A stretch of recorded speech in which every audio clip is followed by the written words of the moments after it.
সোমবার পূর্ব লন্ডনের east London মসজিদের পেছনে অবস্থিত মায়াদা ব্যাংকুয়েটিং হলে এই সভার আয়োজন করা হয়। স্থানীয় সময় সন্ধ্যা 6টায় অনুষ্ঠান শুরু হওয়ার কথা থাকলেও হাসান আব্দুল্লাহ নির্ধারিত সময় সেখানে পৌঁছতে পারেননি। তার আগমনের খবর ছড়িয়ে পড়লে সভাস্থলের আশেপাশে জড়ো হন বিক্ষোভকারীরা। পুলিশের উপস্থিতিতে একদিকে অবস্থান নেন এনসিপির সমর্থকেরা, অন্যদিকে আওয়ামী লীগপন্থী বিক্ষোভকারীরা। দুই পক্ষের মধ্যে থেমে থেমে স্লোগান, উত্তেজনা এবং ডিম নিক্ষেপের ঘটনা ঘটে।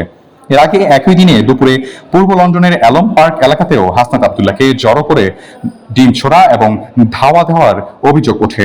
রাত 9টার পর পরিস্থিতি আরও উত্তপ্ত হয়ে উঠলে অতিরিক্ত পুলিশ মোতায়েন করা হয়।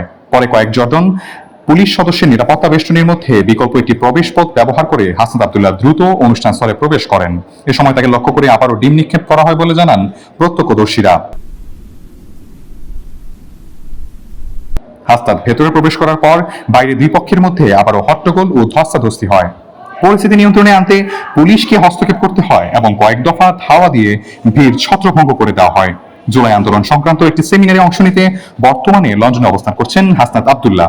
তার সঙ্গে রয়েছেন ঢাকা বিশ্ববিদ্যালয় কেন্দ্রীয় ছাত্র সংসদের সাবেক ভিপি সাদিক কায়েম। প্রবাসী রাজনৈতিক নেতাদের ভাষ্যমতে যুক্তরাজ্যে বাংলাদেশি রাজনৈতিক দলগুলোর মধ্যে পাল্টাপাল্টি বিক্ষোভ নতুন নয়, তবে একজন সংসদ সদস্যের সভা ঘিরে এমন মাত্রার উত্তেজনা ও নিরাপত্তা ঝুঁকি সাম্প্রতিক সময়ে খুব কমই দেখা গেছে। ঘটনাটি নিয়ে প্রবাসী বাংলাদেশিদের মধ্যেও ব্যাপক আলোচনা তৈরি হয়েছে।